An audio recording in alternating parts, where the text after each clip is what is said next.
자, 그러면은 우리가 지금 그 샘플링을 통해서 보팅하는 방식의 알고리즘으로 이제 두 개를 봤고, 반대로 이제 부스팅이라는 방식에 대해서도 우리가 얘기를 했었잖아요. 그래서 부스팅 방식에 대해서 좀 더 얘기를 해보도록 하겠습니다. 부스팅은 이제 부스팅 트리 관련된 부스팅 알고리즘이 있었고, 그 다음에 GBM, 그 다음에 이제 XGBoost 이렇게 나간다고 보시면 되고요. 네, 부스팅도 실은 시작점은 비슷하게 시작이 됐어요. 샘플링을 어떻게 하느냐를 놓고 고민을 하기 시작하는 부분입니다. 그래서 여기서는 뭐 약한 분류기라는 표현이 나오는데 이 부스팅 알고리즘은 저희가 대부분 좀 약한 분류기라는 거를 많이 이용하려고 노력을 해요. 왜냐면은 나중에 많이 써보시면 알겠지만 XGBoost 이런 데는 막 부스팅을 8,000개의 모델 막 이렇게 이어서 많이 합니다. 그러다 보니까는 아까 배깅하고 다르게 그러니까 우리 배깅 트리 같은 경우에는 동시에 병렬 연산하셔도 상관없어요. 데이터 샘플 다 정해졌고 니네 각자 계산해도 되는데 실은 부스팅부터는 얘가 계산하고 남은 거 네가 계산하고 그 다음 네가 계산하고 그 다음 네가 계산해야 되니까 일렬로 쭉 써서 기다려야 돼요. 그래서 알고리즘 자체가 학습하는데 시간을 너무 많이 써버리면 실은 잘 안 돌아갑니다. 네. 근데 배깅 쪽은 상관없어요. 병렬로 프로세서가 동시다발적으로 연산해야 되니까. 그래서 부스팅 쪽은 학습되는 알고리즘 자체를 굉장히 좀 가벼운 모델들을 많이 쓰고요. 그래서 디시전 트리가 여기에 굉장히 각광을 많이 받는 부분이라고 보시면 됩니다. 그래서 이게 지금 아다부스트의 이 알고리즘 설명인데요. 그냥 바로 데이터로 볼게요. 보시면 그 모델을 똑같이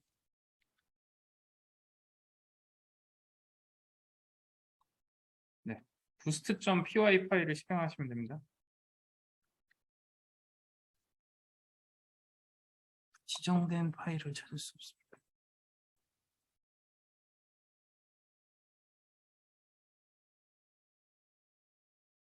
지정된 파일을 찾을 수 없을 때는 그냥 껐다가 다시 켜시면 됩니다.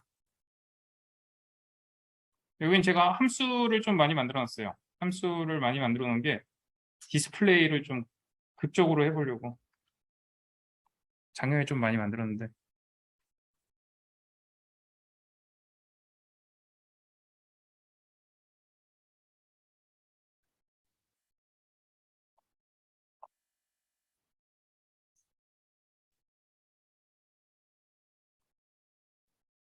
네, 데이터는 다시 돌아가서 도로하고 대지 데이터로 진행을 할 거예요. 도로하고 대지 데이터로 진행을 하는데 우선은 약한 분류기엔 그냥 이분형 분류기만 쓸 거예요. 아까처럼 막 이렇게 그 트리가 막 연계되는 게 아니라 딱 한 번만 두 개로 나누는 이분형 분리기를 쓸 거고 분리기의 기준은 그렇습니다. 우선은 모든 데이터셋, 1000개의 데이터라고 하면은 1000개의 데이터셋한테 모두 동등한 기회를 부여할 거예요. 가령 확률값이라고 하면 전부 100%씩 줄 겁니다. 100%씩 1000개의 데이터한테 주고요. 처음에 모델에서 부트스트래핑 방식으로 샘플을 선택을 합니다. 근데 뭘 기준으로? 각자 보유한 확률값을 기준으로 랜덤 샘플링을 하게 됩니다. 그러면 이제 다 똑같으니까 똑같은 비율로 랜덤하게 선택이 되겠죠. 그걸 가지고 저희가 위크러너라는 걸 통해서 학습을 한 번을 합니다. 그럼 어떤 일이 일어나냐면은 한 번 학습하고 나면은 맞춘 데이터가 있고 못 맞춘 데이터가 있어요. 그러면은 맞춘 데이터는 선택될 확률을 줄입니다. 왜냐? 맞췄으니까. 못 맞춘 데이터는 선택될 확률을 높입니다. 그런 다음에 다시 복원 추출을 시작을 해요. 그럼 어떤 일이 생기냐면은 잘 맞춰지는 데이터, 어떻게 샘플링을 하더라도 잘 맞춰지는 데이터는 점점 선택 가능성이 없어져요. 그리고 뒤로 가면 뒤로 갈수록 못 맞춘 데이터들을 맞추기 위한 그 모델이 계속 생겨납니다. 그렇게 해서 모델의 최종 선정은 어떻게 하냐면은 그 여러 모델들이 나열이 돼 있을 때 각자 맞췄던 양이 있잖아요. 그 양을 가지고 확률값을 계산을 해서 누가 더 잘 맞춘 이 맞춘 값들을 다 서메이션해서 가져가는 겁니다. 그래서 첫 번째 모델에서 되게 잘 나눠져 버렸으면은 실은 첫 번째 모델에서 거의 설명력을 다 가져가 버려요. 그리고 못 가져간 부분을 두 번째, 세 번째, 네 번째, 다섯 번째에서 계속 이어서 가져가는 형태라고 보시면 될 것 같아요. 그래서 구조상으로는 그 과정을 눈으로 보게 하기 위해서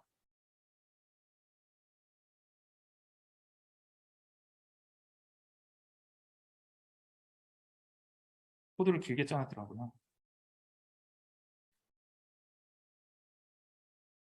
이때 제가 좀 심심했나 봐요. 보시면 지금 모델이 처음에 이 상태였어요. 데이터가 모든 데이터 이 상태였는데 데이터들을 한번 구분을 합니다. 구분을 하고 났더니 어떤 일이 생기냐면은 못 맞춘 애들이 있어요. 지금 데이터를 이제 위크 모델을 통해서 이렇게 구분을 한 거예요. 아, 여기로 나눕시다 라고 해서 이제 딱 나눴어요. 나누고 나니까 이 밑에는 누가 봐도 저온이죠. 이 위에는 누가 봐도 고온이죠. 자, 그럼 우리는 그렇게 모델을 1차 모델을 만든 거예요. 첫 번째 모델을 만들고 나니까 여기 지금 두꺼워진 데이터들 있죠. 두꺼워진 데이터들은 나 아닌데? 나 고온 아닌데 나 여기 있네? 나 고온 아닌데 여기 있네? 이런 데이터들이에요. 그럼 이 데이터들한테만 가중치를 높여준 거예요. 너는 선택된 확률을 2.4, 240% 정도 높여줄게. 안 된 애들은 낮춘 거예요. 0.4%. 뭐 이렇게 해가지고 다 낮춰버리는 거예요. 그렇게 해서 낮추고 나니까 이제 다음 모델은 거기서 복원 추출된 모델들에 의해서 다시 학습이 되고 다시 학습이 되고 그러면서 이제 모델들이 못 맞춘 애들, 자기 소속을 잘못 맞춘 애들한테 점점 가중치가 높아지는 형태로 해서 결국에는 이제 그 모델들이 서메이션 되게끔 그래서 이거를 출력만 중지하면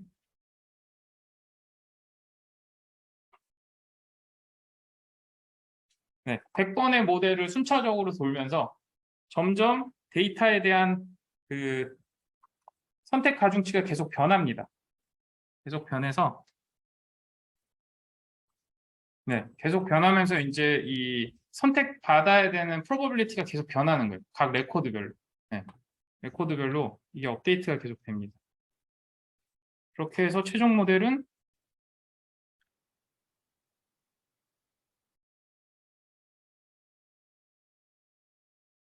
네, 최종 모델에서는 여기 보시면 이제 이 상태가 1번부터 10번까지 모델을 에이다부스트로 합쳐놓은 형태에서 선택되는 모양이에요. 보시면은 약간 비선형적이죠. 비선형적인 모양으로 이제 고온과 저온이 선택이 되는 거고 이 모델을 이제 점점 20개, 30개, 40개, 50개 늘려나가면 60개, 결국 이제 100개까지 이렇게 늘려나가면 이 아다부스트로 구분한 최종 결과는 고온과 저온이 아까 저 분포되어 있는 안에까지도 다 설명할 수 있는 상태까지 가는 거예요. 그래서 원래는 이제 선형 모델인데도 불구하고 이렇게 이제 그 메타 알고리즘을 통해서 부스팅을 하게 되면 저렇게 비선형적인 부분까지도 다 설명할 수 있다라고 보시면 될 것 같아요. 그래서 구조는 간단한 겁니다. 복원 추출을 할 건데 복원 추출의 확률 값을 계산을 해서 부스팅 알고리즘을 구현하는 게 아다부스트라고 보시면 될 것 같아요.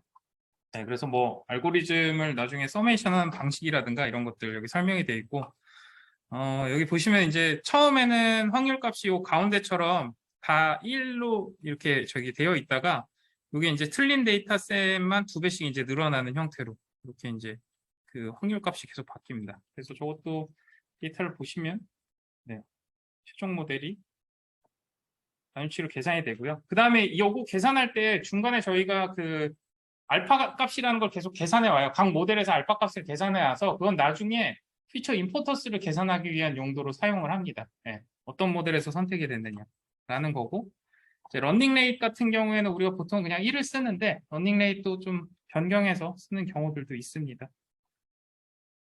그다음에 두 번째로 나온 게 이제 GBM, 그라디언트 부스팅 머신이라는 게 나왔고요.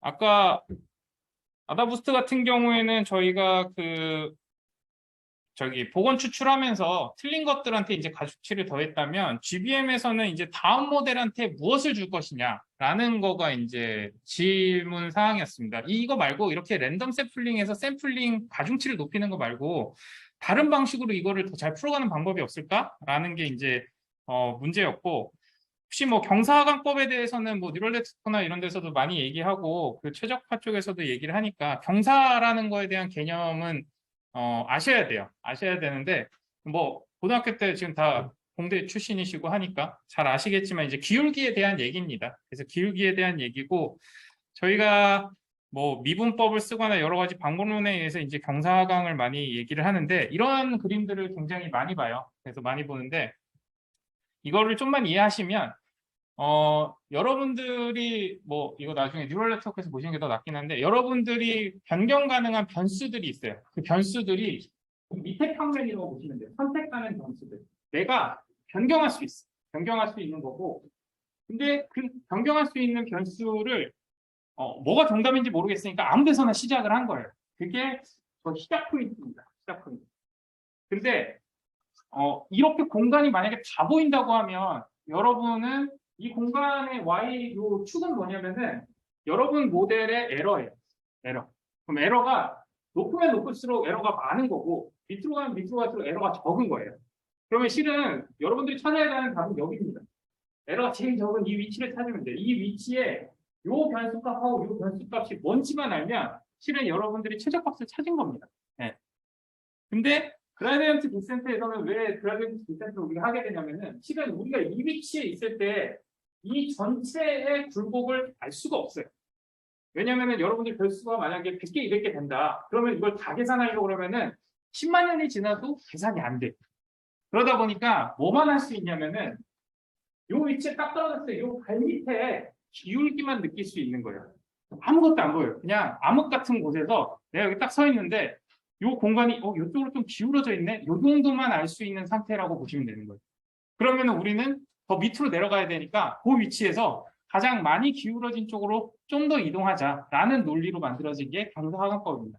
그러면 그 기울어짐을 우리가 어떻게 느낄 수 있느냐라고 하는 게 해당 위치에 각 변수별 미분값을 구하자라는 걸로 보시면 돼요.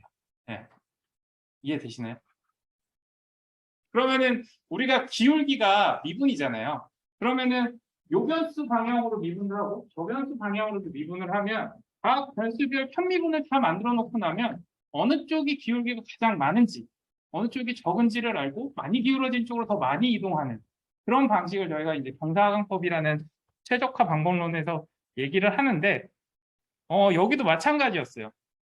그럼 우리가 모델을 하나 만들었고요. 디시전 트리로. 그 다음에 추정을 했어. 그리고 실제 데이터가 있어요. 그럼 우리는 여기서 로스를 뭘로 봐야 되지? 라고 했을 때 보통은 이제 그 예측값하고 실제 값하고 차이를 로스로 많이 봅니다. 로스로 많이 보고요. 그 로스를 줄여나가는 방식으로 계산을 하는데 여기서 줄일 수 있는 게 뭐냐라는 거를 되게 다르게 봤어요. 우리가 이제 보통 줄일 수 있는 게 뭐야라고 하면은 뉴럴 네트워크나 이런 데서는 이제 가중치라고 해서 아주 세분화된 변수를 이제 바꿔야 되는 대상으로 봤는데 여러분들이 지금 부스팅에서는 뭐예요? 어떤 모델이 있고 그 모델이 데이터를 해석을 했어요. 그러면은 오류들이 잔뜩 있잖아요.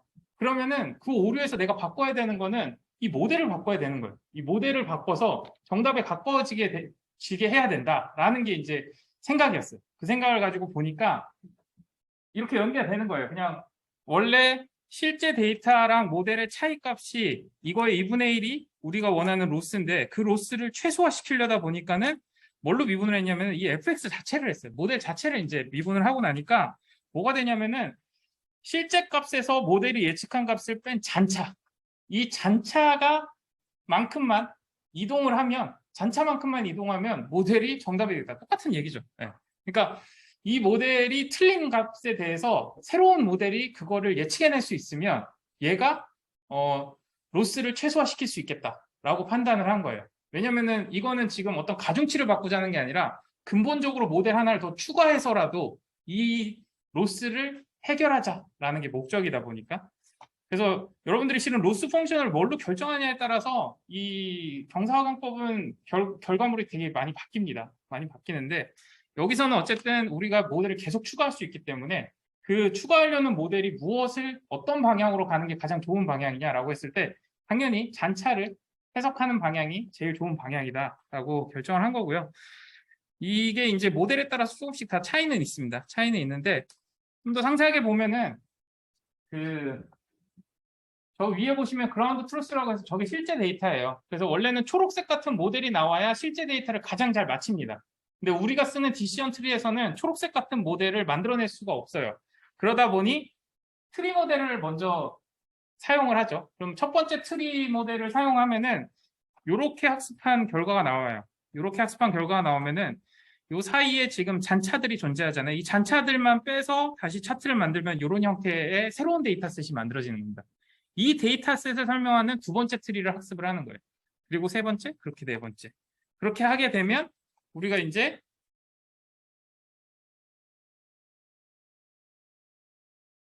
네. 이것도 물론 그대로 구현을 해놨어요.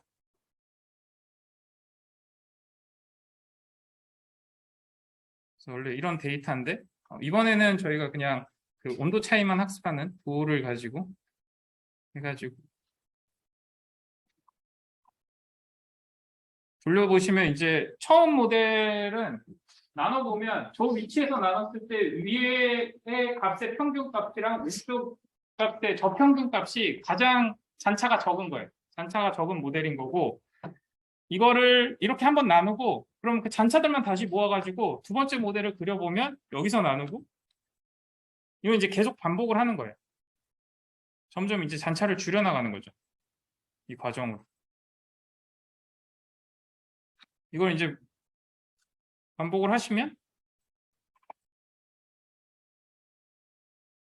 100번을 돌렸는데 네, 그렇게 해서 이제 모델을 만약에 이제 이거 단순하게 그냥 평균만 나누는 모델이잖아요. 아까 그 데이터를 다 구현한 건 아니고 평균만 나누는 모델이다 보니까는 모델을 이제 10개만 가지고 GVM을 돌리면 이렇게 되고 이제 20개 점점 나누는 기준이 많아진다고 보시면 돼요. 나누는 기준이 많아지고 그걸 통해서 이제 데이터에 가장 적합한 형태의 분류 기준을 찾아내는 게 목표입니다.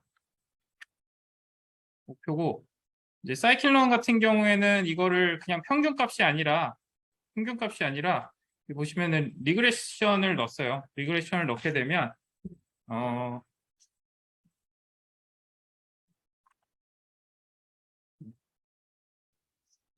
복습하는데 시간이 걸립니다. 이렇게 실제 데이터를 좀 더 그 평균으로 하는 것보다 좀 더 그 구현하는데 가능성이 높아진다라고 보시면 될 것 같습니다. 이게 GBM 모델이에요. GBM 모델이고 이제 학습하는 과정에서 뭐 러닝 레이트 이런 것들은 좀 주의를 해야 돼요. 나중에도 계속 나오겠지만 이제 러닝 레이트는 아까 얘기했던 이제 경사의 범위를 경사 각도만큼 한 번에 이동할 거냐 아니면 이제 조금씩 이동할 거냐 보통 이제 조금씩 이동하는 거를 많이 선호를 합니다. 왜냐하면 아까 그 보여줬던 그 공간 안에 내 진짜 발 밑에만 보이는 거였거든요. 발 밑에만 보이는데 지금 발 밑에 굴곡으로 내가 너무 많이 진출을 하게 되면 실은 그게 울퉁불퉁할 수도 있는 거잖아요. 그러면 제가 잘못된 길을 갈 수도 있어요. 그래서 내가 지금 보여지는 눈끝만큼만 이동을 하자라는 게 일반적으로 이제 경사 하강이고요. 그렇다고 해서 너무 조금씩 이동하면 정답까지 가는데 너무 오래 걸려요. 그래서 그런 것들을 조금 개선할 수 있는 다양한 방법론들이 있고 여기 뭐 좀 적합하게 가는 방법론들을 계속 제안을 하고 있고요. 지금 최근에는 제일 많이 쓰이는 게 이 부스팅 쪽에서는 XG 부스트, 라이트 GBM, 캡 부스트 이렇게 세 가지를 많이 쓰고요. 세 가지를 다 돌려보는 경우도 있고 뭐 큰 차별점을 두지는 않고 있어요. 근데 가장 큰 차별점은 속도, 네, 속도와 그 다음에 데이터가 있는 환경 하에서 지금 XGBoost나 이런 거 많이 사용하는 이유가 그 대용량 데이터 하에서 돌아가는 라이브러리들이 좋은 게 많아요. 그래서 그러다 보니까 이게 막 알고리즘 자체가 지금 디시전 트리를 나눌 때도 아까 보면은 완전히 그리드 서치하듯이 모든 데이터셋의 가능성에서 다 서치하잖아요. 그걸 이제 조금 분리해서 서치한다든가 이런 방식들을 이용해 가지고 대용량 데이터에서 병렬로 이 GBM을 잘 구현할 수 있는 방법론들 이런 것들이 나와가지고 지금 사용이 되고 있고 결국에는 지금 이제 속도와 어떤 라이브러리나 어떤 그 OS 환경에 적합하게 만들어졌냐 이런 걸로 이제 선택이 된다라고 보시면 됩니다. 그래서 제가 그 설명 있는 주소들을 다 붙여놨으니까 한 번씩 읽어보시면 되고 디시전 트리 관련된 이제 그 파생된 모델은 여기까지가 지금 다라고 보시면 되고 여기서 이제 더 개선되지 않고 이제 뉴럴 네트워크로 다 넘어갑니다. 넘어가고. 예. 그렇지만 현재도 많이 쓰이고 있다라고 보시면 될 것 같아요. 그래서 제가 마지막으로 여기 지금 서머리 소스 코드에 보면 지금 했던 모든 모델을 그냥 다 돌려보고 평가할 수 있게끔 코드를 넣어놨어요. 그래서 여러분들이 이 데이터뿐만 아니라 여러분들이 사용하는 다양한 데이터들을 이 모델에 맞춰서 한번 돌려보시고 어떤 모델이 나한테 가장 잘 맞는지, 어떤 데이터에 맞는지 이런 것들을 좀 감을 잡아보시면 좋을 것 같아요. 그래서 지금 똑같은 데이터셋을 이제 스플릿하는 것까지는 똑같고요. 여기 보시면은 지금 라이브러리 통해 가지고 디시전 트리, 베깅 트리, 랜덤 포레스트, 아다부스트, 그다음에 GBM 이렇게 이제 세 가지를 불러냈고요. 밑에 엑스지부스트까지 있네. 엑스지부스트는 다른 라이브러리예요. 네, 그거는 따로 설치를 하셔서 설치 안 돼 있네요. 네, 이럴 때 아까 얘기했듯이 여기 파이썬에 인터프리터 세팅을 누르신 다음에 여기 플러스를 눌러가지고 라이브러리를 쳐서 요거를 인스톨 하시면 됩니다. 네, 버전을 바꾸시려면 여기 체크해가지고 버전 바꾸시면 되고, 그러면 이 파이참이 친절하게 여기 설치를 해줍니다. 업데이트가 됐죠.